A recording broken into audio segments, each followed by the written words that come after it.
Dr. Marshall? Here. Dr. Chase? Hello? Mr. Mosley? Hi, it's Helen Wolf. Ms. McDevitt?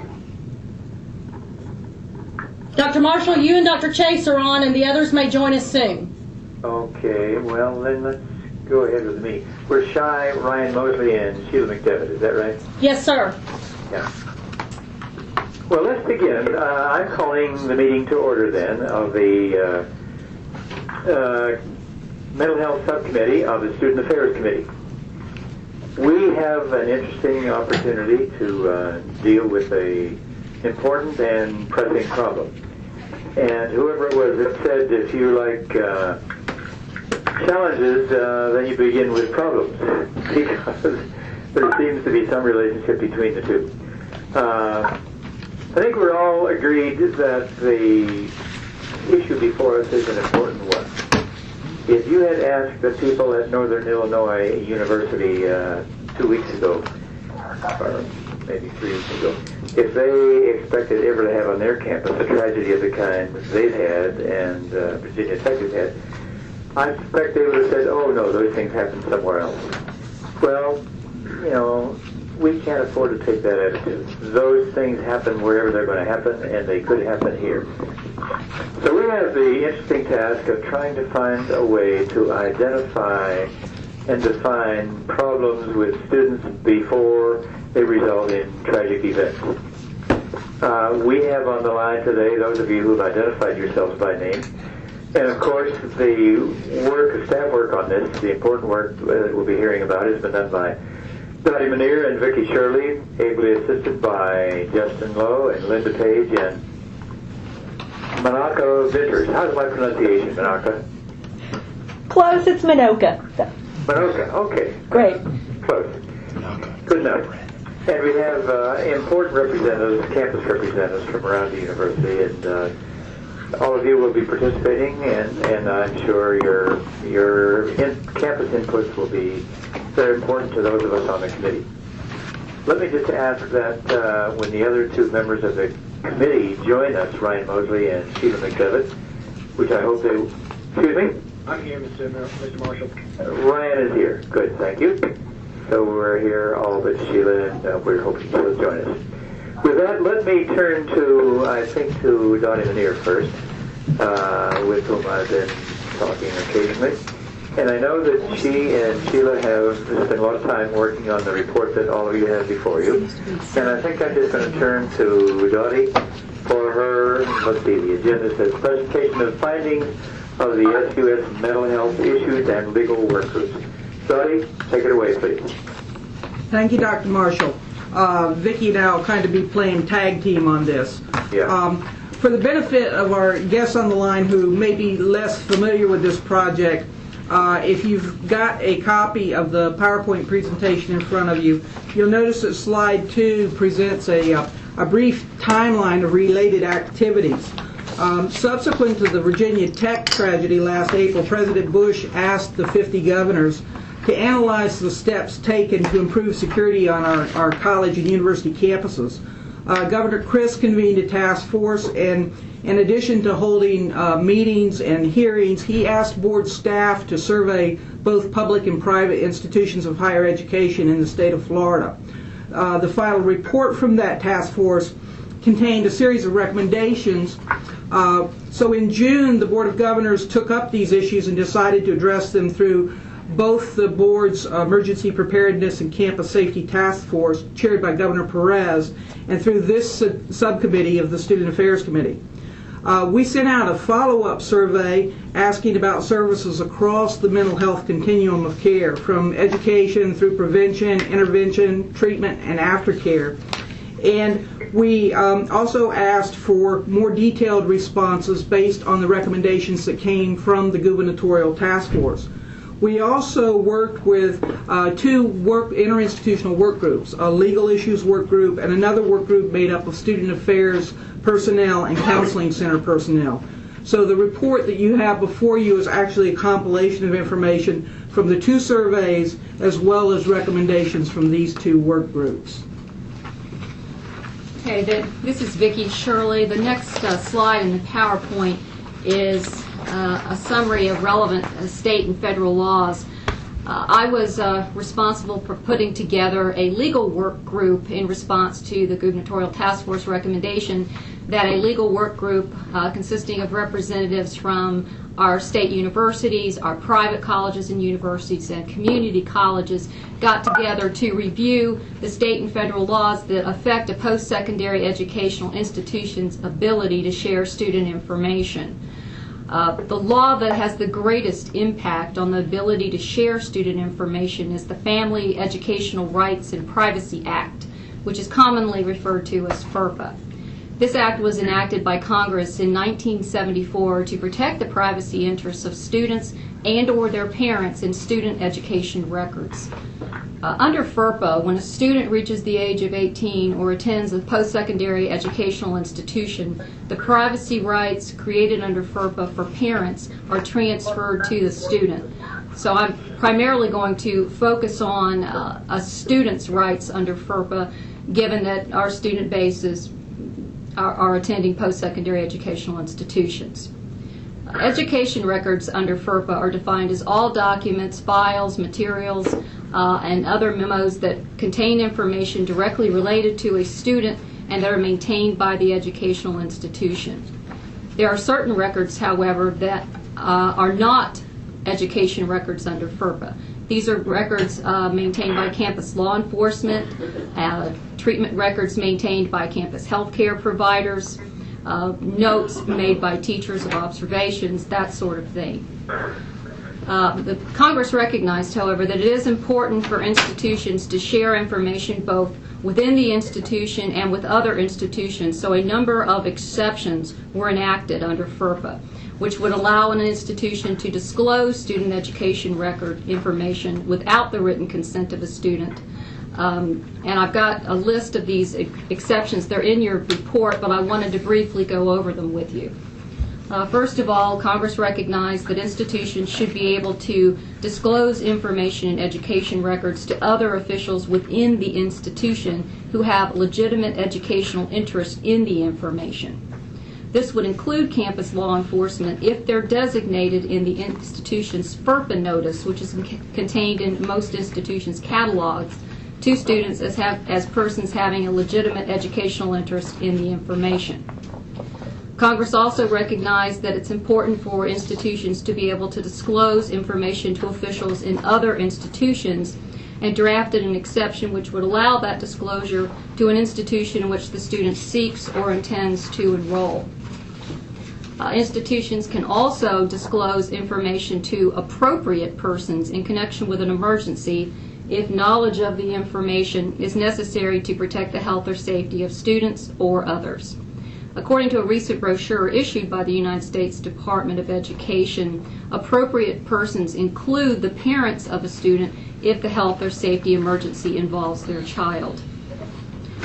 Other disclosures include disclosing information in response to a subpoena issued for law enforcement purposes, disclosing information to parents of a student who's designated as a dependent of the parents under the Internal Revenue Service Code, disclosure of information to parents of a student who violated a law or policy governing the use or possession of alcohol or controlled substances, provided that the student is under the age of 21 years old. And finally, institutions can disclose disciplinary records within the institution and to other institutions if the action taken against the student was for conduct that posed a significant risk to the safety or well-being of that student or others.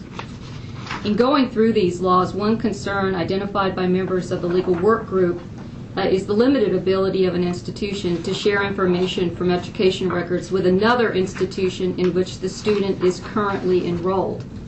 As I said a moment ago, they can share information with institutions that a student intends or seeks to enroll in, but it seems much more limited under FERPA when the student has actually enrolled. So that's an area that the work group has identified as something that we need to seek guidance from the United States Department of Education Family Policy Compliance Office to request clarification on the extent to which information from education records can be disclosed to other institutions that have a legitimate educational interest in that information. Moving right along, Florida also has adopted its own version of FERPA, although it differs in some important respects from the federal version.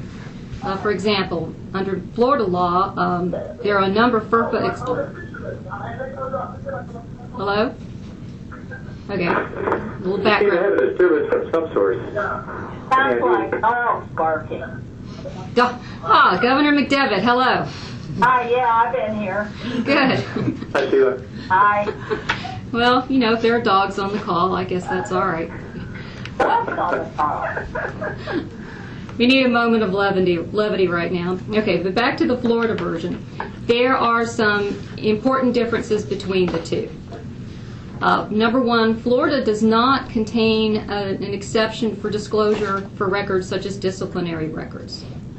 Florida's FERPA does not contain an exception for disclosure to parents if their child, who's a student, violates a drug or alcohol law or policy at an institution.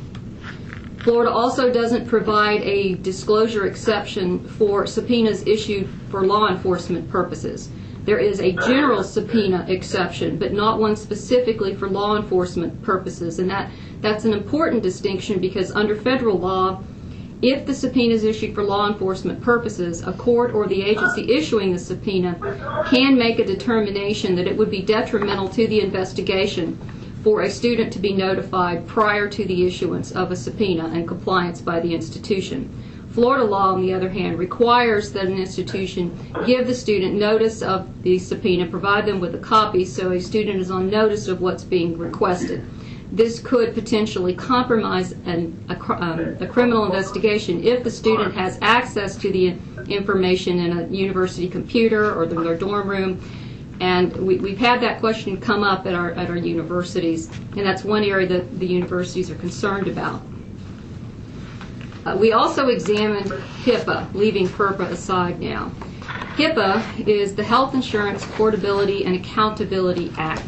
It was enacted in 1996 by Congress to, in part, ensure the privacy of patient health records maintained by healthcare providers and HMOs that electronically bill for their healthcare services. However, when HIPAA was enacted, a special exception was created under HIPAA for student treatment records maintained by educational institutions. Therefore, student healthcare records maintained in our campus healthcare centers and counseling centers are not subject to HIPAA privacy requirements.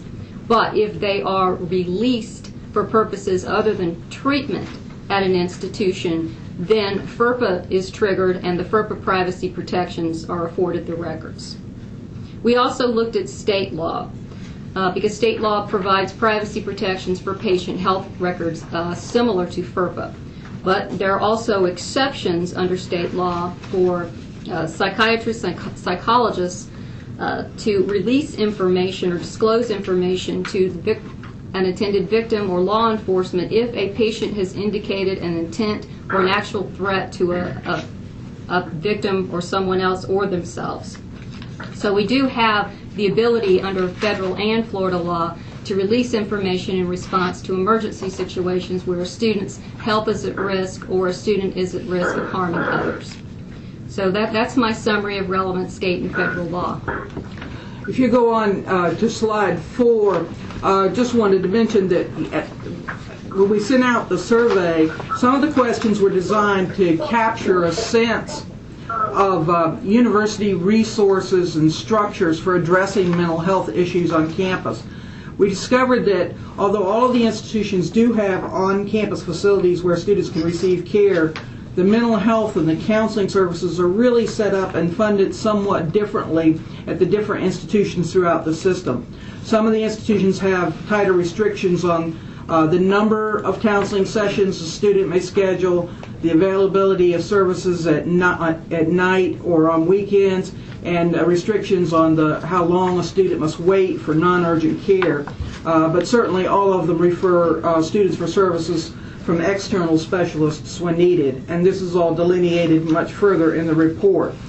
Excluding New College, all of the universities reported student-to-counselor ratios below the ratio of 1,500 to 1, which is recommended by the International Association of Counseling Services. All but New College and the University of Florida reported a ratio below the 2007 reported national average. That national average was 1,969 to 1. Again, all but 2 of our institutions reported ratios that exceeded that. Based on, and these were estimates in September of last year, based on September 2000 estimates, the state university system would need an additional 83.2 full-time equivalent counselors to reach the International Association of Counseling Service recommended ratio.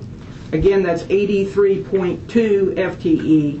And preliminary estimates result in that being about a $5 million recurring amount. To reach the national average, which is not as high, would require approximately 63.4 FTE. Again, 63.4 FTE, or approximately $4 million in recurring funds. We can't emphasize enough the importance of training of frontline staff and our student paraprofessionals on the campuses.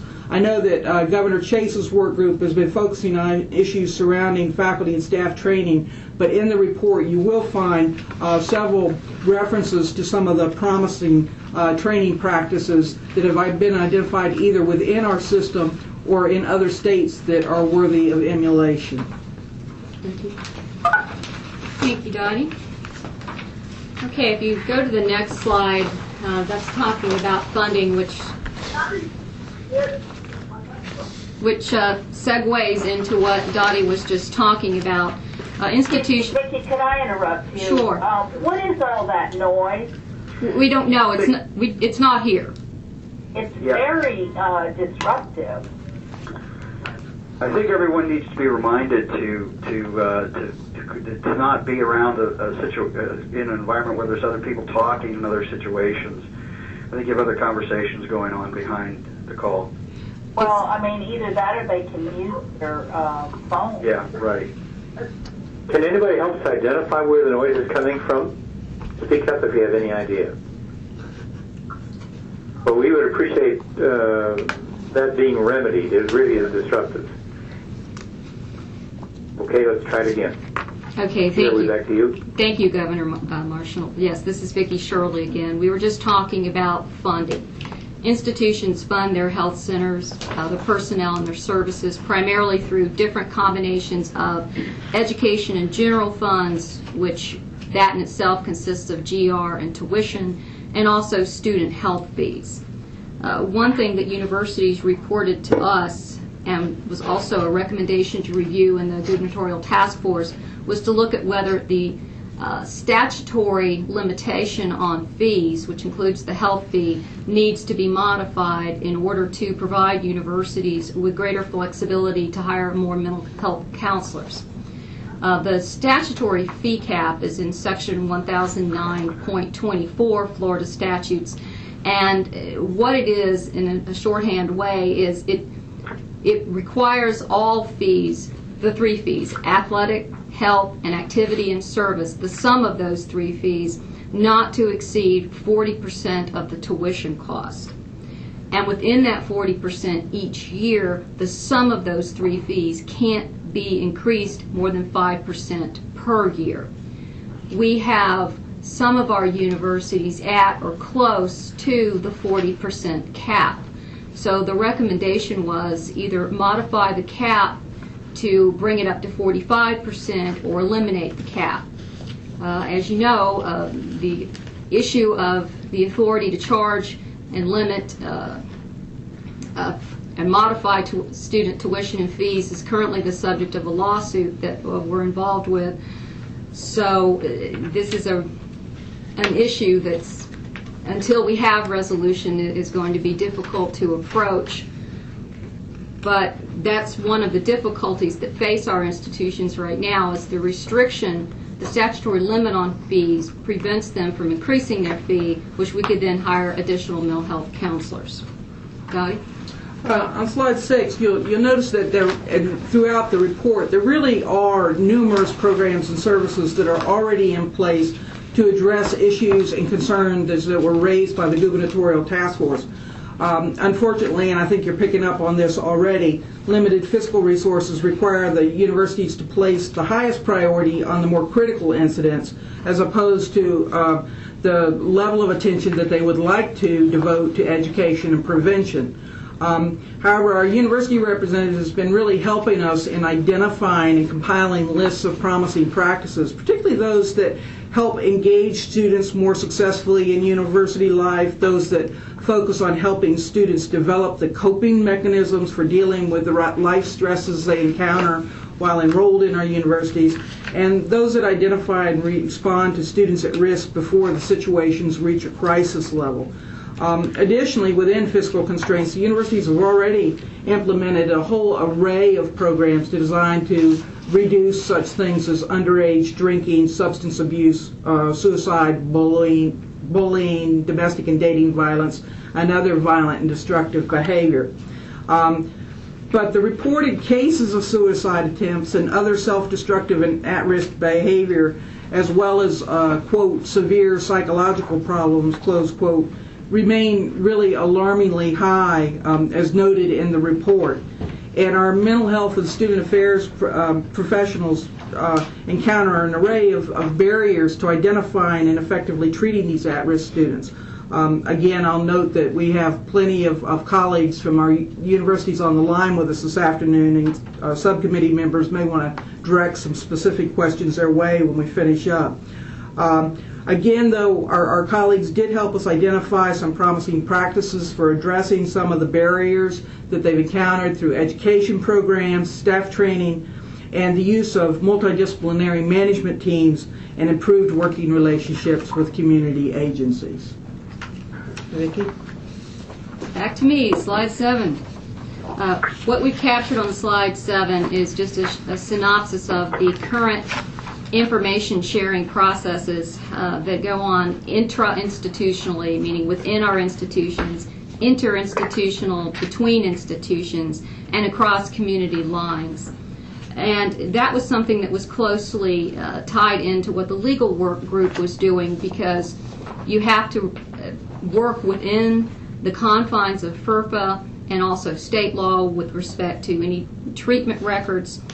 But what we're focusing on is not disclosure of treatment records, but disclosure of other information contained in an educational record that may be centralized in a system so that you have information coming in to one point from various entities on campus, such as university law enforcement, student affairs, residential housing, the counseling center, the health center, the legal counsel's office, the dean of students.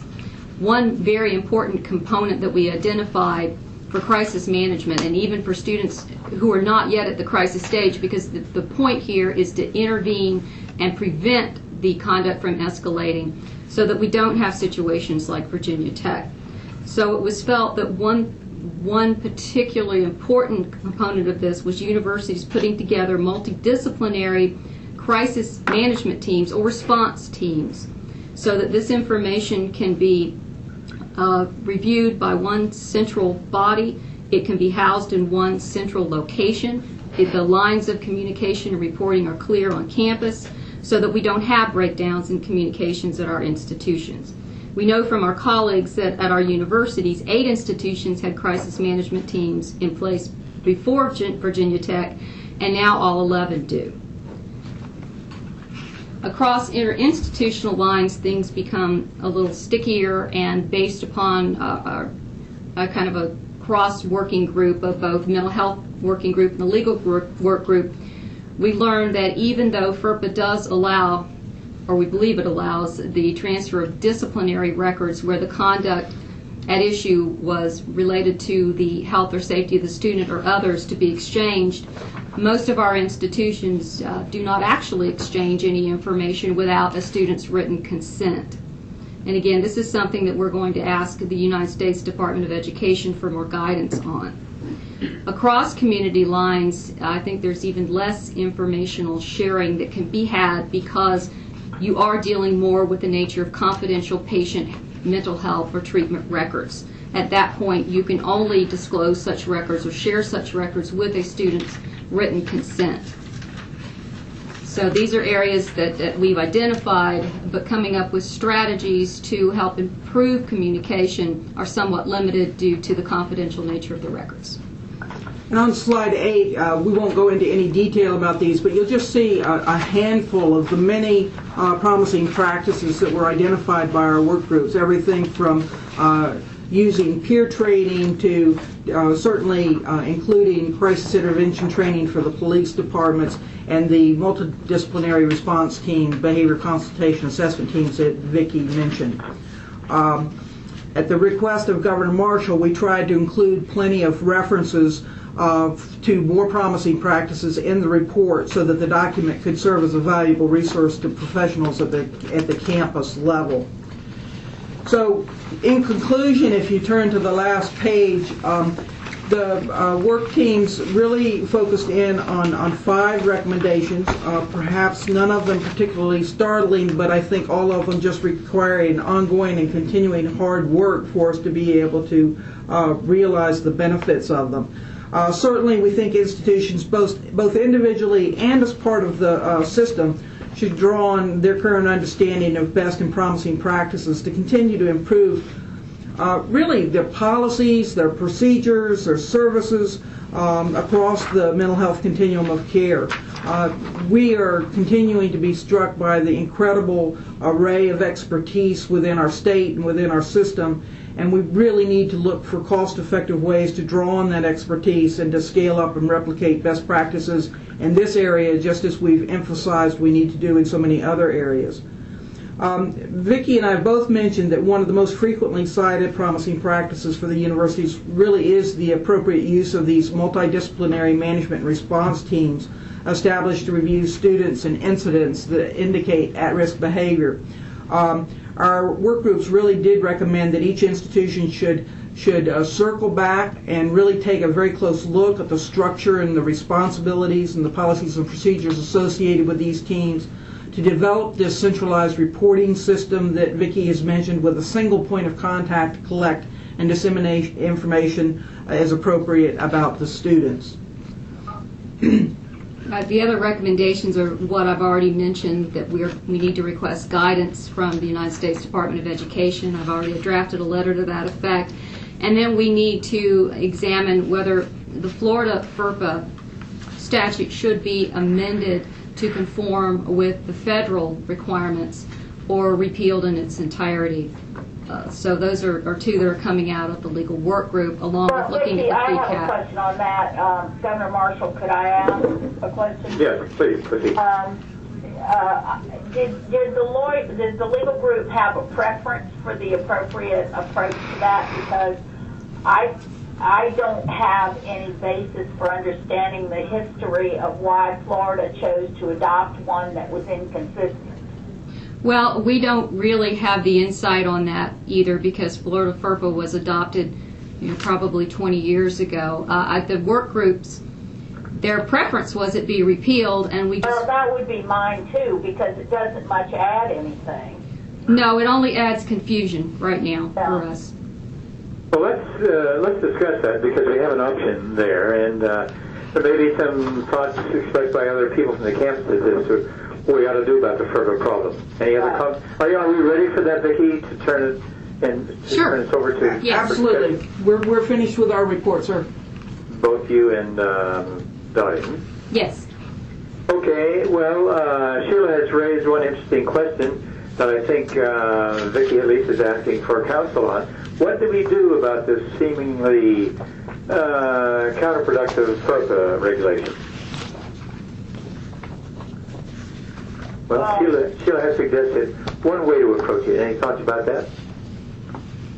Well, I'm just wondering, are there members from the various universities on the line that would have any particular opinion or experience with it?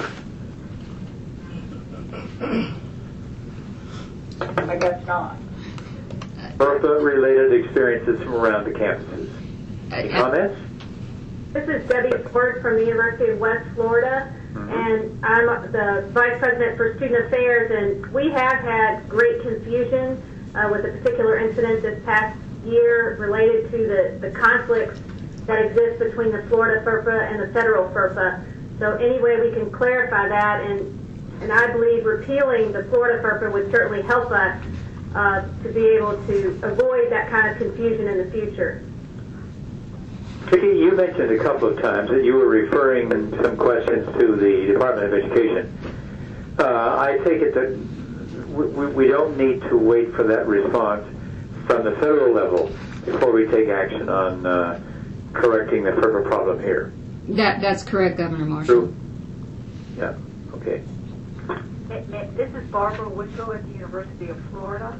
I just thought I would add to that previous comment that what's happened is that perhaps the Florida FERPA, if we can call it that, was relatively consistent at the time that it was actually passed, but it has not been revised over the years to keep abreast of the changes to the federal FERPA. I believe that actually is the best explanation of why it is so not in sync at the present time. So Say that again. I couldn't hear your last. My last, it simply has not been changed to keep abreast of the various changes that were made to the federal FERPA. Right, maybe that's what it is. And I really think that is actually, because I think at the beginning it was not that inconsistent with federal law. So the only thing that I think we would need to make sure that we do, if we in fact go the route of repealing the Florida law, is that we need to make sure that the federal FERPA is then expressly made an exemption to the public records. Yeah, that would requirement. be. Because there is nothing in Florida law currently that expressly states that. Yeah, that's a very good point. Another question I had, Vicki, about FERPA is that the focus on the actual language that talks about sharing within the institution. I wonder if there has been any interpretation, because that might have just been, poor choice of language. Comments, Vicki? I'm not sure that I understand. Well, your rather question. than being able to share among institutions. Oh no, there are definite. That was a definite distinction made intentionally between sharing. And why would that be? I can't think of what would be helpful about that.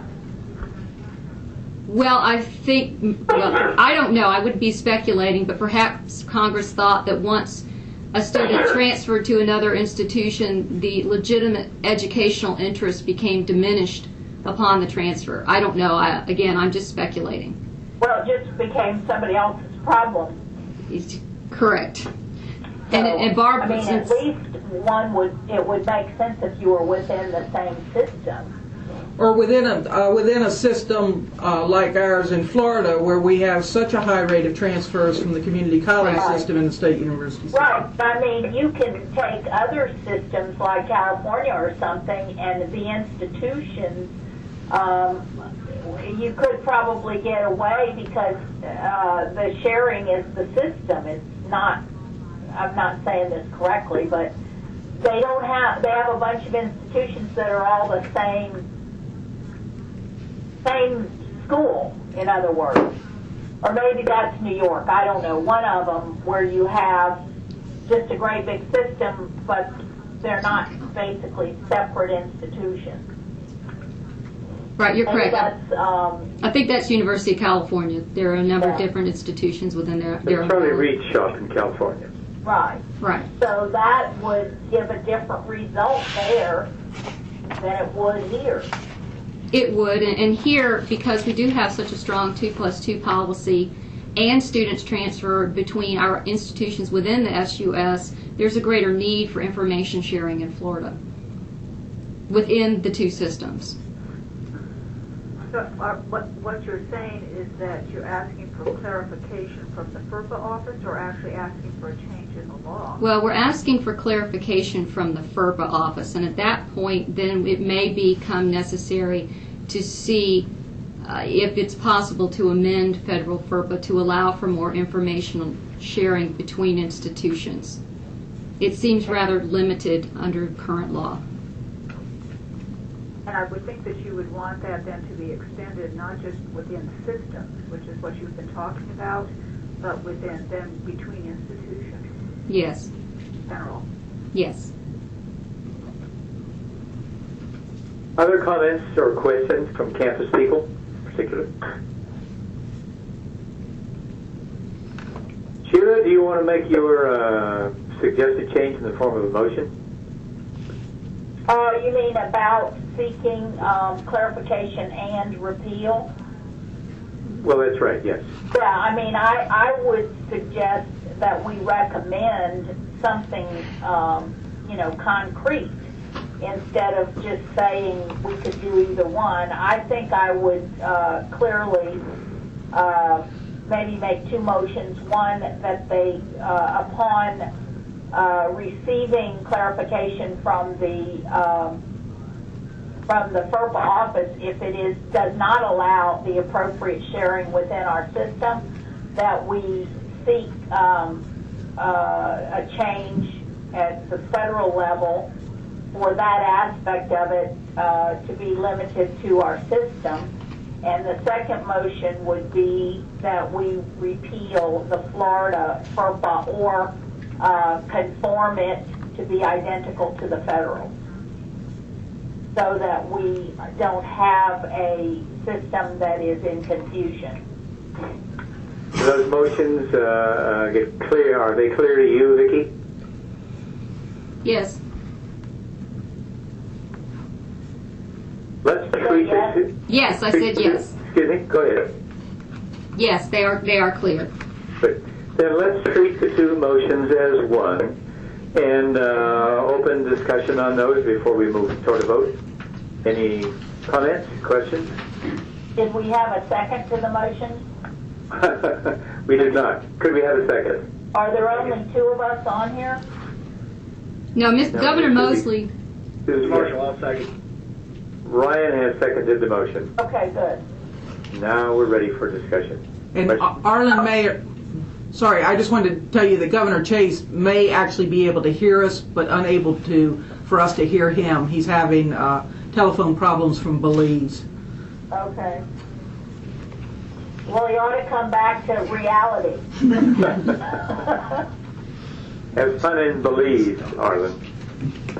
Okay, hearing no questions or discussion about the two motions, the chair calls for a vote on the two.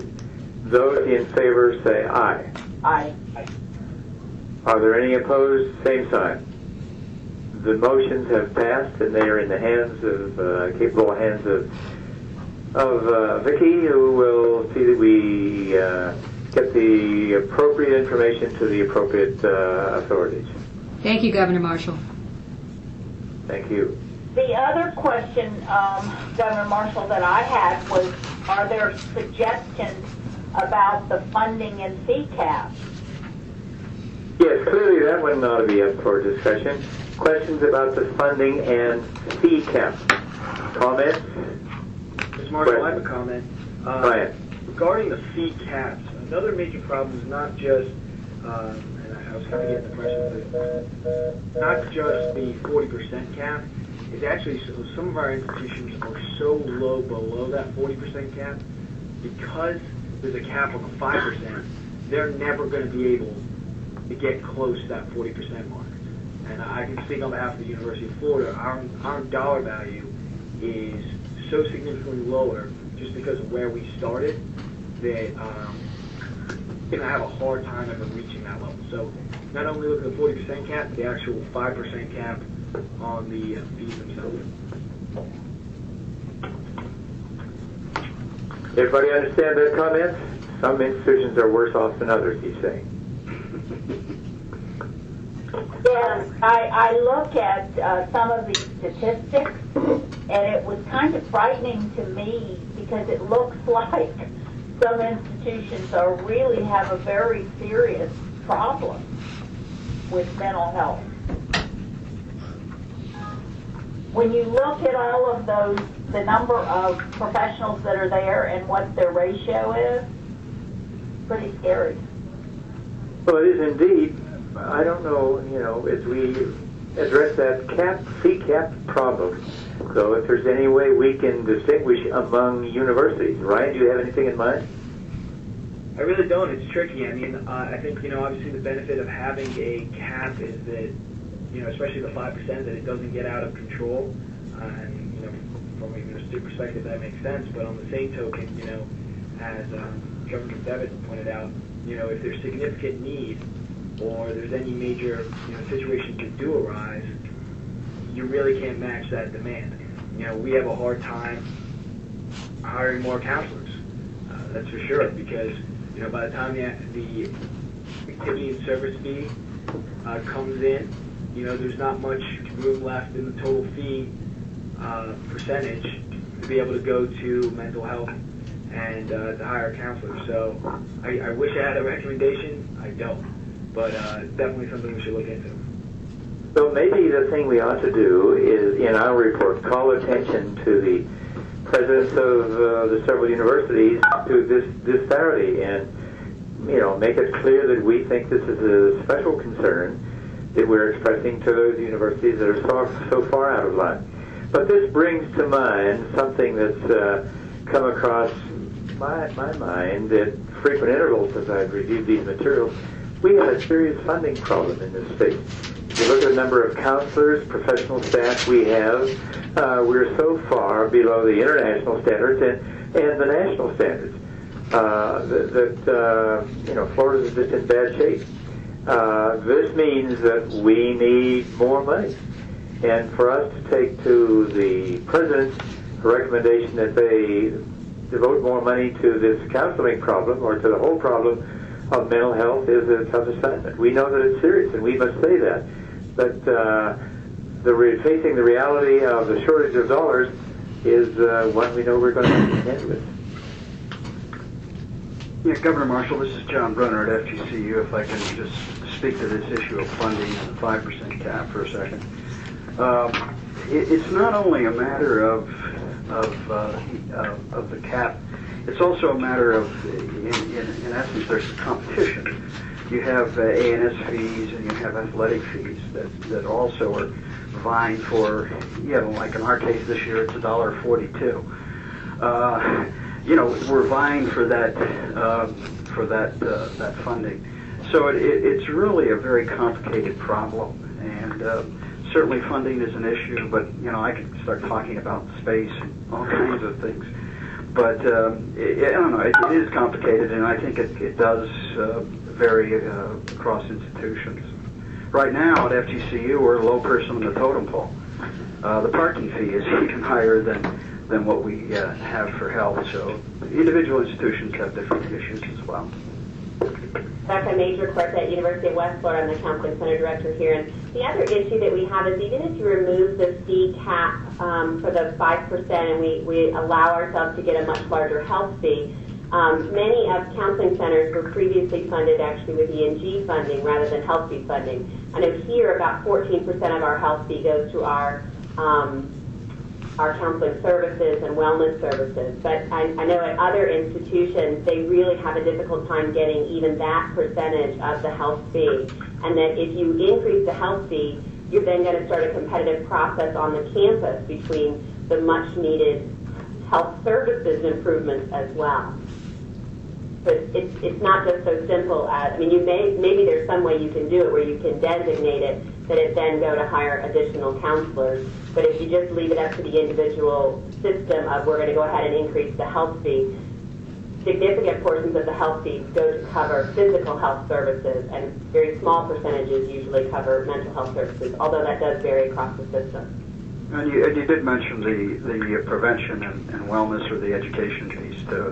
That's another very important piece. Yes. Other observations? Dr. Marshall, this is Mary Coburn at Florida State. And if I could just say that on behalf of the other vice presidents for student affairs, when we met as a group, this fee issue is one of our number one priorities.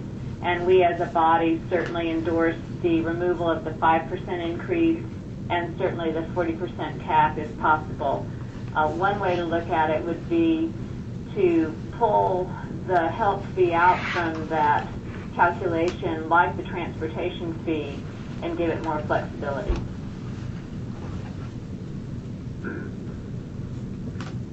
Dottie, do you think that issue that Mary just stated so aptly is something we could make a recommendation on? Or is that strictly a campus matter? No, I believe that at this point, and I have Tim Jones here in the room with me to kind of track what I'm saying, that this would be a decision that would need to be made at the Board of Governors level to make a change like this regarding any recommended changes to the overall cap, the increased cap, or the possibility of pulling out specifically the health portion of the fee. So it would be... I think we ought to think about tactically what's the best way to do it, and my gut reaction is to focus in on the health fee by itself, as opposed to general cap increase or something like that. I mean, I don't know what anybody else thinks, but this is a serious matter, and we've seen a rash of these incidents again occurring right now. Another one today with a school in lockdown. You said the language you used was focus in on. By that, do you mean make a change in? I think if we were going to make a recommendation, I would rather us deal with it through the health fee only, as opposed to some general, cap increase. Am I saying this? Do y'all follow what I'm saying?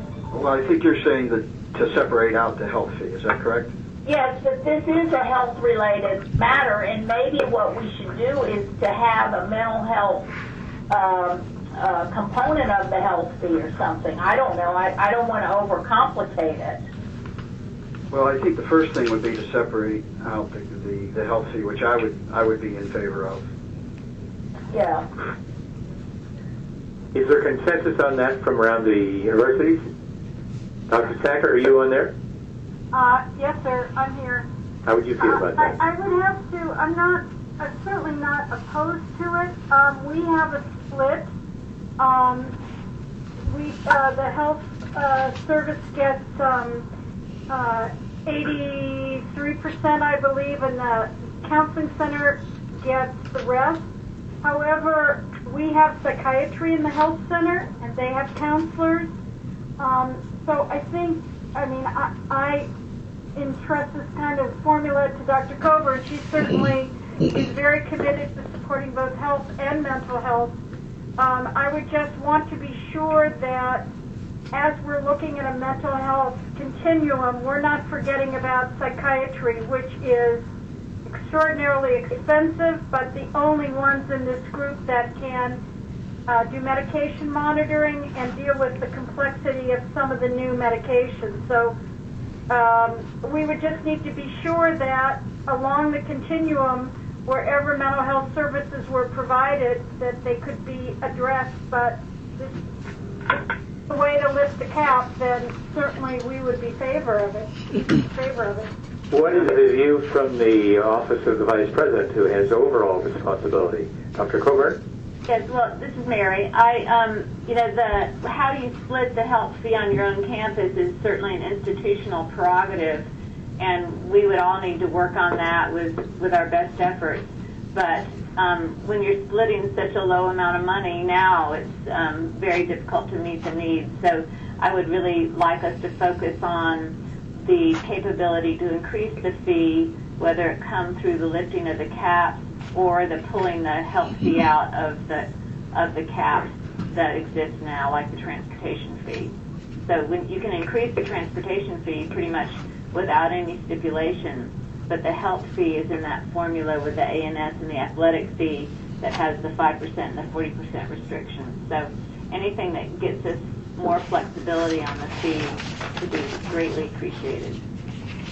Mr. Marshall, yes, sir. if you don't mind, my perspective on this is I think we really would have to concentrate on the fee caps, because with the health fee being located within all these fees, I don't really see the conflict outside of the fact that competition level is that much more intense because of the actual caps.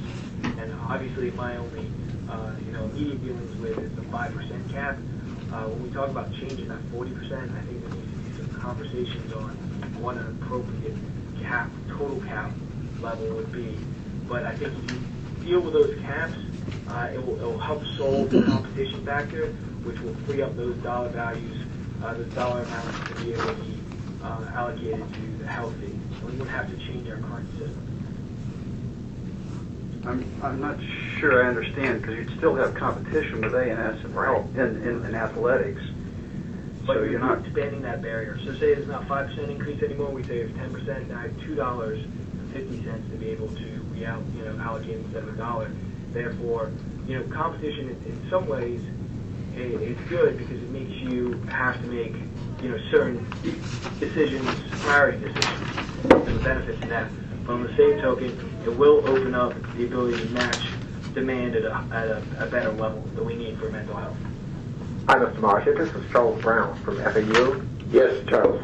And I like Mary's idea of maybe pulling the health fee out, because the competition in terms of trying to determine which of the fees to increase on a college campus with all of the other persons who come to the table who are responsible for those fees is so great. And I think if we're going to make some impact on this, we probably should try to pull it out. I think that will work better for us, because the cap really, raising the cap, I don't think will help us in terms of the competition. I think we will have that competition still at the table in terms of which of the fees we should raise. And Yeah, I think I've heard 2 or 3 comments in favor of pulling the health fee out. Ryan, are you opposed to that? I would have to give it a lot more serious consideration. I just don't think, I think there's benefits to having a level of competition, but I also see the need there to be an ability to give more dollars to competition. From a student's perspective, we have fees all across the place, and to be able to have this central fee allocation board that we currently do that deals with 4 or 5 fees at the same time, raises them on a percentage level, and it gives the student an expectation on how much their fees across the board will increase per year. And there's value to that. But as I say, I definitely see the need for more money, and I think we can ease competition by raising those caps and allowing for more money to go to health fees. Am I completely against the idea of health fee being separated out? No, not at all. I just would have to give it some serious consideration. Well, we probably have to know, Ryan, before any specific recommendation, what the various health fees are at the different schools. I mean, they're all going to be different. Right. Yep. So, it may be more painful one place than the other. Right. Governor Marshall? This is Tim Jones at the board office. Let me just add a comment. A few years ago, the legislature allowed universities to tack on an additional $2 athletic fee if they were changing NCAA divisions. And that $2 fee was not counted as part of the 40% cap.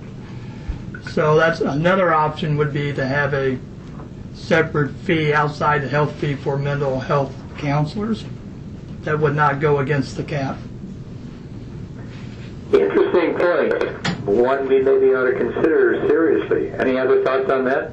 Yeah, that's a good thought, too. That's a good thought. I mean, I think what we need to do is to figure out the order of magnitude of dollars we're talking about, because if you were going to take Tim's suggestion, you'd have to know if you want to say $1 or $2 or $5.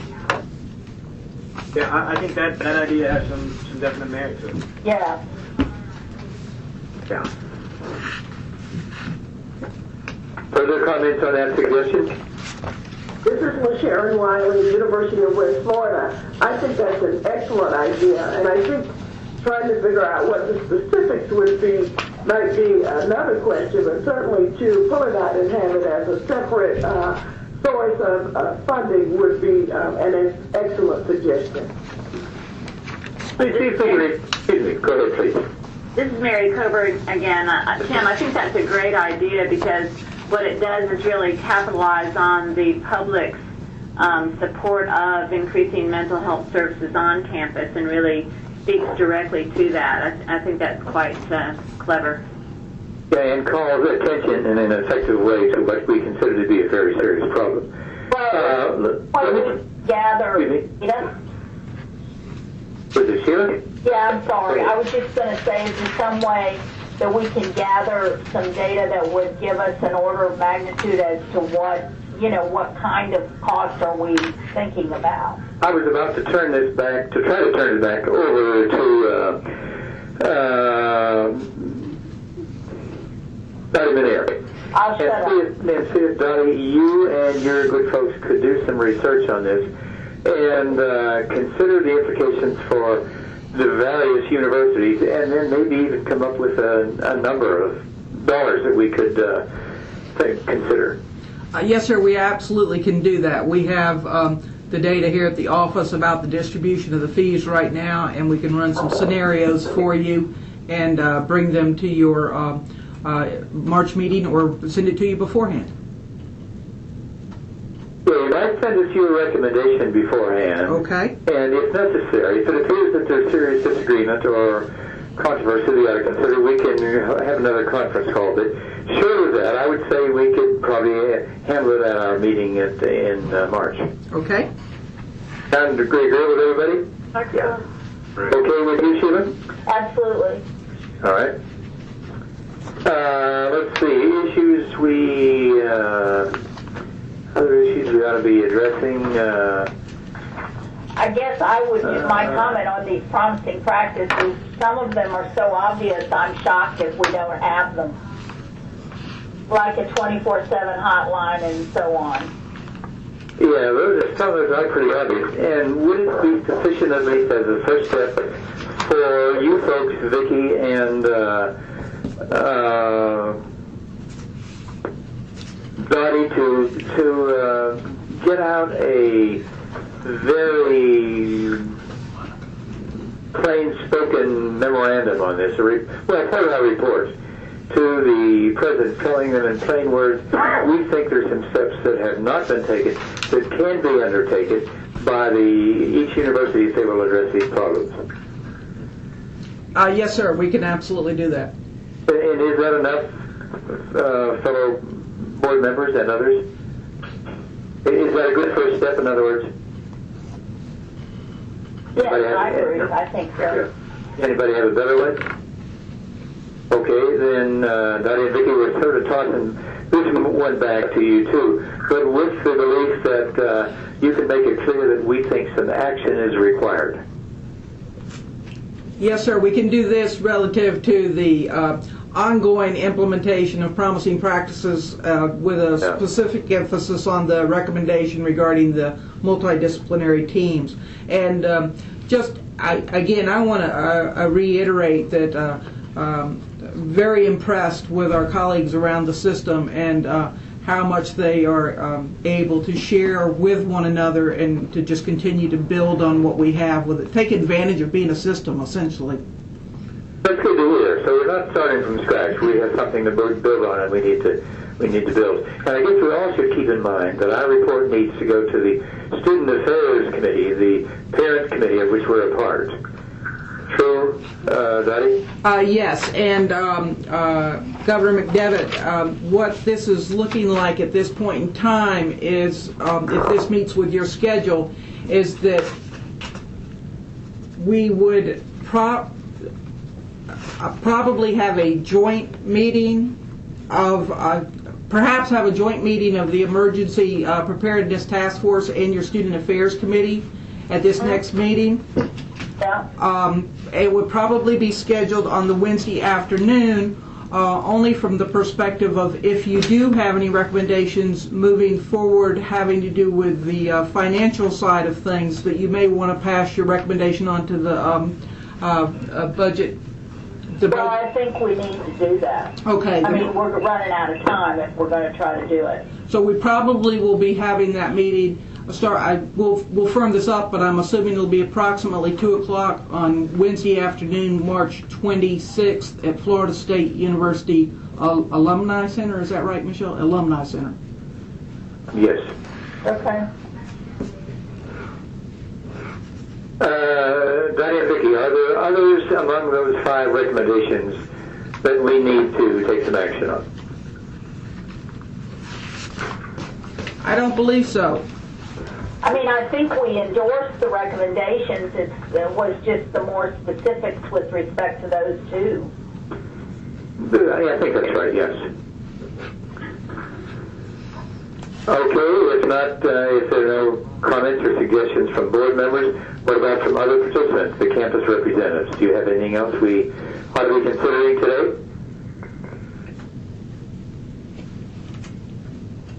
Well, from the insurance task force perspective, let me just say that we are continuing to work to, as we set standards and hope to move forward with the rest of the state universities, mental health coverage, both inpatient and outpatient, as well as prescription coverage, is very high on our priority list. So that is something that will allow this treatment continuum to be a reality too.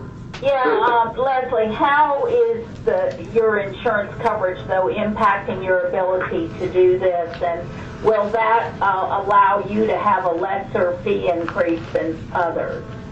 Well, I actually don't think so, because our as we move into insurance, it will take us 4 years until everybody on this campus is insured. So we still have a very, very high percentage of students who are not insured at the present time. So I think it's going to take us time to work through it. And also, insurance does not cover education and prevention and health promotion and the wellness activities, and don't always do enough mental health. So right now we're playing a catch-up game as we get everybody on board. But to date, we have gotten positive accolades from our parents and our students, and we're looking forward to a successful second-year implementation. I guess we'll find out after this presidential election whether people want mandatory health care or not. Yes, I'm just keeping my head low, Governor. Oh, Lord. By the time they get around to it, everybody's going to be so sick of hearing about it, God knows what they'll do. I know. Well, they may get sick about hearing with all these problems, but they must hear about them. As a matter of fact, I talked with Dr. Sacker a little while ago about the difference of the problems students face, or we face, in dealing with student problems today from our view a generation or 2 ago. We're dealing with a different group of students with an entirely different set of problems. And our inclination to view these issues in the same context as we viewed them a generation or 2 ago is a great mistake. We must not do that. Students today are different, and they bring a different set of problems with them. The makeup of our student bodies is different in very important ways. So we, I think, have a special obligation to get that message across to the Board of Governors and to the general public and to the legislature. I was making a joke, Stan, about the general election. Yeah. As opposed to this particular issue, I do agree. Yeah, okay. Well, I think, yes, you made the point a good one, and I'm trying to, support that. Let me express a very sincere word of thanks to all of you for dealing with a complex and difficult problem over the telephone. That is not easy, I know, and I don't think it is particularly easy to try to chair a meeting of this kind over the telephone, but we've all done our best. And let me say thanks to all of you, especially to Dottie and Vicki and the other staff members. And I guess not before I sign off, ask them if they have any further comments or questions for us. This is Vicki. I just wanted to thank all the members of the 2 working groups. We had a very long thorough, exhaustive session at UCF, and it helped me immensely. So thanks to everyone who participated. I'd have to ditto that. And if any questions come up between now and our meeting that you would like for us to pursue further, please let us know. Good enough. Thanks to you all, and the meeting is adjourned. Thank you. Thank you.